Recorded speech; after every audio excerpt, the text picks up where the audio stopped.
Além da notícia, esta noite está indo de fato além daquilo que a gente tem como realidade. Nós estamos debatendo, aprofundando a questão da pessoa com deficiência e sua inserção no mercado de trabalho, sua inclusão na vida da nossa sociedade. E nós estamos aí com o Estatuto da Pessoa com Deficiência e a Lei Brasileira de Inclusão, que já está em nosso país sancionada. E eu gostaria aqui de conversar com o Suede Miranda, presidente do ICEP Brasil, que é o Instituto Cultural, Educacional e Profissionalizante de Pessoas com Deficiência. Quero saber o seguinte, Suede, o que significa trabalho protegido? Você participou de um seminário recentemente fora do país? Não, eu participei há um tempo atrás de um seminário em São Paulo, de um seminário internacional que tratava do emprego apoiado, emprego protegido, né? Que são exatamente para poder atender, incluir pessoas profissionalmente, pessoas com deficiência severa, né? Pessoas com paralisia cerebral, né?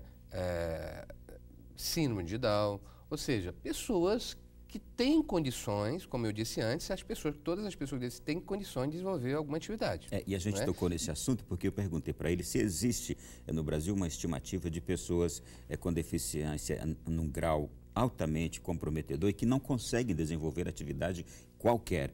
E aquelas que têm um comprometimento mais leve, capazes do mercado de trabalho. Foi aí que ele me explicou tudo isso que você está falando agora, né, Suede? Correto. Então, assim, nós temos... Claro que existem pessoas com determinadas deficiências e graus, né, das deficiências que efetivamente não têm condições de desenvolver uma atividade, mas a grande maioria das pessoas com deficiência tem condições de trabalhar, né? Uma pessoa com síndrome de Down, uma pessoa com paralisia cerebral, um deficiente intelectual, ele tem condição de trabalhar? Tem, né? Através de apoios psicológicos, terapêuticos, assistenciais, né, que estão ali dando suporte para aquela pessoa para que ela possa desenvolver uma atividade. Nós sabemos a importância de um trabalho, o que o trabalho faz na nossa vida, transforma, entendeu? E também pode fazer os mesmos efeitos numa pessoa com uma deficiência severa. O que a gente tem que evoluir. Enquanto ainda no Brasil, nós ainda não cumprimos a legislação que inclui as pessoas com deficiência, então trabalhar nessa questão do emprego para incluir pessoas com deficiência mais severa é um momento importante, ainda mais por conta da sanção, do Estatuto da Pessoa com Deficiência, a Lei Brasileira da Inclusão. Isto é importante termos consciência de que a pessoa, mesmo que tenha uma deficiência severa, ela pode ser produtiva, não é? Com certeza. Ela não é uma inválida. Com certeza. Não é com isso? certeza. Essa consciência está tocada, por exemplo, nesse Estatuto da Pessoa com Deficiência, Lei Brasileira de Inclusão? Com certeza. O Estatuto da Pessoa com Deficiência, Lei Brasileira de Inclusão, fala inclusive e deixa bem claro que o governo tem a obrigação de definir e de promover as políticas que levam as pessoas com deficiência para o trabalho, né? Não só as empresas privadas, né? Por exemplo, o ICEP Brasil, nós encaminhamos para as empresas privadas milhares de pessoas com deficiência, né, através de uma relação independente. Aí a empresa contrata aquela pessoa. O ICEP Brasil trabalha em outra modalidade. Nós temos parceria com o governo federal e com o governo do Distrito Federal. Por mais que, e ainda com o advento da sanção, no momento em que nós temos a sanção da lei, nós temos ainda por parte de alguns órgãos que mantêm parceria para que as pessoas com deficiência possam trabalhar, órgãos que querem acabar com essa relação, que inclusive estão definidas por lei. Eu tenho geralmente falado, e isso é importante, a parceria do Estado com as entidades que promovem a inclusão profissional é importante porque tudo que essas entidades recebem através dessa relação de parceria, através dos contratos, elas fazem a compensação social, que é o quê? A compensação social é uma entidade ter uma parceria com o Estado e ela receber um recurso, e aquele recurso que ela recebe, ela devolve para a sociedade através da qualificação, através da distribuição gratuita de cadeiras de rodas, né? Eu estou vindo, inclusive, para cá, antes disso, fui fazer uma doação de uma cadeira de roda para uma criança, né? Que a mãe, inclusive, estava com problema de coluna por já ter que conduzir sempre a filha. Nós precisamos acabar com determinadas digamos, eu até mudaria a palavra, nós temos que, na verdade, cumprir a legislação. Nós temos legislação que obriga o Estado a ter que distribuir gratuitamente cadeiras de rodas nesse país, cadeiras de roda de qualidade. No entanto, isso não acontece. As cadeiras de roda que são distribuídas hoje no Brasil são cadeiras de rodas, não é que são parecidas mais com carroça do que propriamente com a cadeira de rodas. E a gente até conversava, a cadeira de rodas para uma pessoa com deficiência é para ela também um instrumento que a apresenta, que a conduz. Ela deveria ter muito gosto em estar naquela cadeira, muito gosto no sentido de gostar da cadeira, uma cadeira bonita, atraente, agradável, não é? As pessoas procuram um carro pelo seu design, não é pela sua cor, não é pela sua leveza, não é um carro bonito, aconchegante. As pessoas com deficiência querem também uma cadeira com essa mesma, não é, esse mesmo pensamento, uma cadeira com design bonito, com uma cor que lhe convém e uma cadeira de qualidade. No Brasil nós não temos essa política, não é? O ICEP, nós temos uma fábrica de cadeiras de rodas. Você tem autoridade para falar, porque vocês fazem boas cadeiras, né? Nós implementamos essa fábrica, inclusive por demanda das pessoas. Como a gente encaminhava as pessoas para a qualificação profissional e para o mercado de trabalho, nós nos deparamos com pessoas que não tinham uma cadeira de roda de qualidade. Então fomos, lutamos e conseguimos recursos e instalamos em 2005 uma fábrica de cadeiras de rodas que hoje produz as melhores cadeiras de rodas do Brasil. E ainda não tem apoio do Estado. Vocês doam, vendem? Nós não temos nunca objetivo de lucrar com venda de cadeiras de roda. Por isso que às vezes nós vendemos quase que ao preço de custo. Por isso que falamos que vendemos as cadeiras de roda mais baratas do Brasil. Eu vou até pedir às meninas que coloquem aí também o contato de vocês, para que as pessoas que agora nos acompanham possam ter acesso aí ao site, às informações sobre as cadeiras de rodas de vocês. Exato. Nós não temos fins lucrativos com a venda de cadeiras de roda. Na verdade, nós queremos vender a um preço que dá para que a gente possa reinvestir e comprar os acessórios para poder continuar atendendo. Não é porque a gente sabe a importância, não é, de uma cadeira de roda para o seu usuário. Nós estamos, inclusive, buscando parceria aqui no governo do Distrito Federal, juntamente com a Secretaria de Saúde, para que a gente possa fazer uma parceria e distribuir cadeira para os usuários aqui do Distrito Federal, distribuir cadeiras de rodas gratuitas, cadeiras de rodas personalizadas, a partir, inclusive, da cor. Nós achamos que a cor, a cadeira de roda, tem a ver com a estima das pessoas. Ela pode contribuir, inclusive, na elevação da estima, na melhora da estima das pessoas. Você está trazendo um ponto aqui que eu não havia pensado ainda, mas, de fato, é realmente pertinente. Vamos lá. Seguindo aqui ainda, eu queria saber... Ou melhor, vou fazer o seguinte. Nós temos uma reportagem, não temos? A Ana Paula que fez para a gente essa reportagem, nós vamos acompanhá-la agora.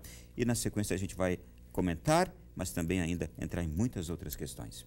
Olá, Ronaldo. Eu estou com a Ana Carolina, que tem uma doença chamada epidermólise bolhosa. Eu vou conversar um pouquinho com ela como foi a trajetória de vida. Ana, como é o seu dia a dia? Olha, o meu dia a dia ele é bem agitado, porque eu sou servidora pública federal concursada, então eu trabalho na parte da tarde todos os dias e eu também dou aulas particulares de inglês.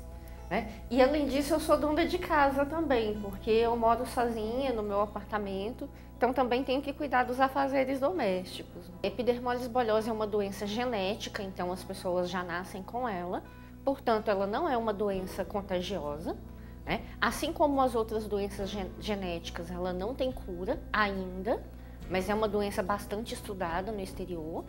Ana Carolina disse que a iniciativa pública tem maior receptividade com a pessoa com deficiência.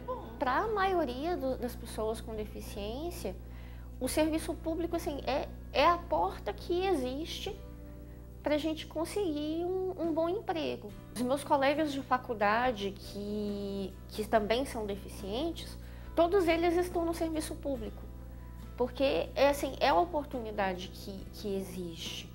Porque o preconceito é grande. Eu vejo em outras pessoas que têm epidermólise bolhosa, que procuram emprego na iniciativa privada, e elas têm dificuldade, tanto pelo preconceito, quanto pela questão de conseguir conciliar o trabalho com o tratamento. As leis existem, mas de acordo com a Ana, não são executadas como deveriam. Assim como diversas leis aqui no Brasil, tem diversas leis que são muito bem feitas. O problema é a prática disso. Para citar um exemplo muito simples, a questão das vagas. para deficiente, né? Você tem a vaga e as outras pessoas vão lá e param, e dificilmente você vê alguém sendo multado porque parou naquela vaga, né? Eu mesma, no antigo local de trabalho, havia somente uma vaga e tinha uma vaga para o prédio, e já tinha uma colega mais antiga que já tinha feito uma pesquisa lá e já tinha detectado 4 deficientes. Então ela já tinha solicitado ao Detran que indicassem mais vagas ali, porque as pessoas necessitavam, e o Detran ainda não tinha ido. Foi uma luta para que ela conseguisse isso. E a gente ficava disputando a vaga de deficiente. Era horrível. Nós, deficientes, disputando a única vaga que tinha. E a sociedade ainda tem preconceito e falta de sensibilidade. As pessoas ainda nos veem com muita diferença, ainda nos veem com muita curiosidade, e não há o devido respeito. Dificilmente você vê pessoas realmente solícitas em ver que você está com uma dificuldade e querer te ajudar.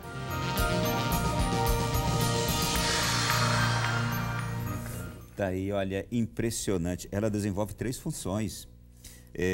Ela trouxe aqui pontos importantíssimos que a gente já havia tocado também, mas o serviço público é o melhor ponto de acolhimento de pessoas com deficiência. É isso mesmo? Com certeza. Todo mundo almeja, né, entrar no serviço público. Vou dar um exemplo para você. A Ana Carolina, ela traz pontos relevantes e mostra ainda mais uma coisa, né? Para as pessoas que não conhecem a capacidade das pessoas com deficiência, de repente, olhando para a Ana Carolina, acham que ela não tem condições para o trabalho. E ela mostra exatamente o contrário, que ela trabalha, é concursada, está sendo protagonista, inclusive, da sua própria história e contribui com todo o segmento para demonstrar aquilo que eu falei, que as pessoas com deficiência têm condições de desenvolver qualquer trabalho. Eu queria um aspecto que ela fala no quesito do serviço público, não é? Eu queria exemplificar. Por exemplo, o ICEP Brasil, nós temos uma parceria, um contrato com o Ministério da Cultura, onde trabalham 70 pessoas com deficiência, né? Então, essas pessoas, quando conhecem o serviço público, elas despertam interesse em ser servidores públicos. E dessa parceria, nós já tivemos muitas pessoas, não é, que já hoje conseguiram passar num concurso público, hoje são protagonistas da sua própria história. Estão, inclusive, ajudando nos diversos órgãos do governo a melhorar as políticas públicas. E agora, o triste de tudo isso é que o Ministério da Cultura, não é, em relação a esse contrato o ICEP baseado na Convenção Internacional sobre os Direitos da Pessoa com Deficiência. E agora, semana passada, a gente recebe um documento dizendo que em novembro essa parceria está encerrada. Como é que encerra uma parceria no momento em que, né, a Presidente da República sanciona uma lei, que é uma lei que vem revolucionar as relações do trabalho? Eu acho que o Ministério da Cultura está na contramão. Pelo contrário, tem que reforçar. E se soma a isso a questão do concurso público, que existe uma reserva legal. É isso que eu ia perguntar. As pessoas com deficiência, infelizmente, não conseguem nunca passar na quantidade das vagas reservadas. Por exemplo, se você tiver um concurso público aqui no Distrito Federal, não é, para 1000 vagas, você tem que reservar no governo federal, em torno de 50 vagas.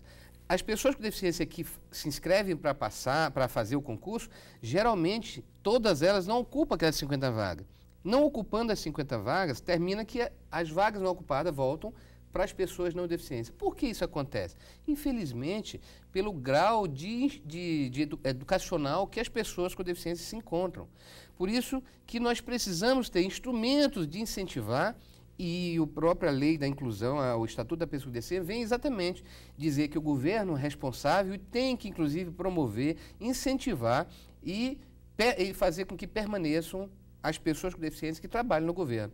Então, eu queria fazer um apelo ao ministro da Cultura, Juca de Oliveira, que não permita, de repente, ele não tem conhecimento, não é, que um contrato onde 70 trabalhadores com deficiência estão trabalhando, que podem perder seu emprego no dia 6 de novembro. Certamente o ministro Juca, ao tomar conhecimento também desta nova lei agora que acaba de ser sancionada, será sensibilizado por isto. Nós vamos fazer o seguinte, nós estamos falando tanto da nova lei, não é?